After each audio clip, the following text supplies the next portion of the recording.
ইফালে নামনি অসমত নিৰ্বাচনী ৰণদংকা বিৰোধী ঐক্য মঞ্চৰ হৰভোগত বিৰোধী ঐক্য মঞ্চৰ প্ৰথমখন ঐক্যবদ্ধ সভা হৰভোগ মিনি ষ্টেডিয়ামত বিশাল জনসভা এই জনসভাতে শক্তি প্ৰদৰ্শন বিৰোধী ঐক্যৰ অংশগ্ৰহণ এপিচিচিৰ সভাপতি গৌৰৱ গগৈ এজেপিৰ সভাপতি লুৰিণজ্যোতি গগৈ এপিএইচএলচিৰ সভাপতি জন ইংটি কাঠাৰ ভবানীপুৰ হৰভোগৰ বিৰোধী ঐক্য মঞ্চৰ প্ৰাৰ্থী মনোৰঞ্জন তালুকদাৰ আৰু চিপিআইএমৰ সাধাৰণ সম্পাদক সুপ্ৰকাশ তালুকদাৰকে ধৰি বিৰোধী ঐক্যৰ নেতৃত্বৰ জনসভাত উদাত্ত কণ্ঠেৰে ভাষণ আগবঢ়াই বিজেপি চৰকাৰক তীব্ৰ সমালোচনা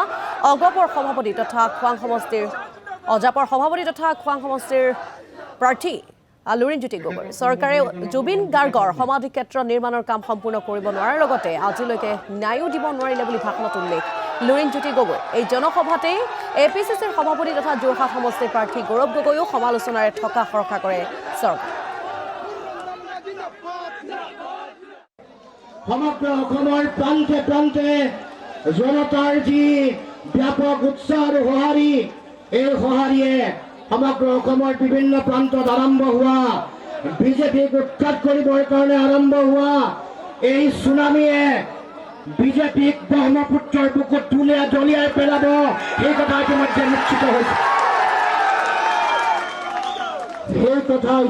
নিশ্চিত হৈছে ৰাইজে বিচাৰিছিল বিৰোধী ৰাজনৈতিক শক্তিৰ মিত্ৰতা বিজেপিয়ে হিমন্ত বিশ্ব শৰ্মাই ভাবিছিল যে এই মিত্ৰতা তেওঁলোকে কোনো কাৰণত নহব শেষ দিনটোলৈকে তেওঁলোকে আশা কৰিছিল আশা পালি আছিল যে তেওঁলোকৰ বিভিন্ন ধৰণৰ চল চাতুৰি কূট কৌশল অপপ্ৰচাৰ তেওঁলোকৰ সংবাদ গোষ্ঠীক ব্যৱহাৰ কৰি আমাৰ বিৰোধী ৰাজনৈতিক দলসমূহৰ মাজত বিভ্ৰান্তি ভুল বুজাবুজি সৃষ্টি কৰিবৰ কাৰণে তেওঁলোকৰ যিটো প্ৰয়াস সেইটো শেষ মুহূৰ্তলৈকে অব্যাহত ৰাখিছিল কিন্তু অসমৰ জনগণৰ যিটো পৰম বিশ্বাস অসমৰ ৰাইজৰ যিটো আকাংক্ষা তাক প্ৰতিফলিত কৰি গৌৰৱ গগৈৰ নেতৃত্বত বিৰোধী ৰাজনৈতিক দলসমূহ আমি ঐক্যবদ্ধ হৈ এটাই বাৰ্তা দিব খুজিছো জনগণৰ কণ্ঠক প্ৰতিফলিত কৰি এইবাৰ অসমৰ মাটিত আমি বিৰোধীৰ চৰকাৰ বনাম গৌৰৱ গগৈৰ নেতৃত্বত বিৰোধীৰ চৰকাৰ হ'ব গতিকে ৰাইজ আজিৰ পৰা কাউণ্টডাউন আৰম্ভ হৈছে কিমান অন্যায় চলিব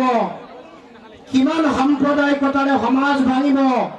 হাতম পুৰুষীয়া ঐক্য সমন্বয় সম্প্ৰীতিৰ বৰ ভেটি ভাঙি থান বান কৰি দিবৰ কাৰণে হিমন্ত বিশ্ব শৰ্মা নেতৃত্বৰ ফেচিবাদী স্বৈৰতান্ত্ৰিক সাম্প্ৰদায়িক বিজেপিয়ে যিমান অপচেষ্টা নচলক লাগিলে দেশৰ সাংবিধানিক যিটো চৰিত্ৰ গণতান্ত্ৰিক যিটো চৰিত্ৰ দেশৰ গণতান্ত্ৰিক ঐতিহ্য আৰু পৰম্পৰা যিটো আমাৰ মাজত আছে তেওঁলোকে ভাবিছে যে ইয়াৰ শিপা বৰ বেছি তললৈ যোৱা নাই বুলি ভাবিছে মনোৰঞ্জন তালুকদাৰ ডাঙৰীয়া তেখেতৰ ভাগ্য যথেষ্ট ভাল যিহেতু বিৰোধী ঐক্যবদ্ধ হৈ যোৱাৰ পিছত প্ৰথম সভাত য'ত আমি প্ৰায় গোটেইবোৰ আমি একত্ৰিত হৈছোঁ সেয়া হ'ল মনোৰঞ্জন তালুকদাৰ ডাঙৰীয়াৰ তেখেতৰ নিৰ্বাচনী সভাত তো সেইকাৰণে মই ভাবোঁ তেওঁৰ ভাগ্য যথেষ্ট ভাল আৰু তেওঁ পুনৰবাৰ হৰভোগ ভবানীপুৰ সমষ্টিৰ বিধায়ক হ'বলৈ গৈ আছে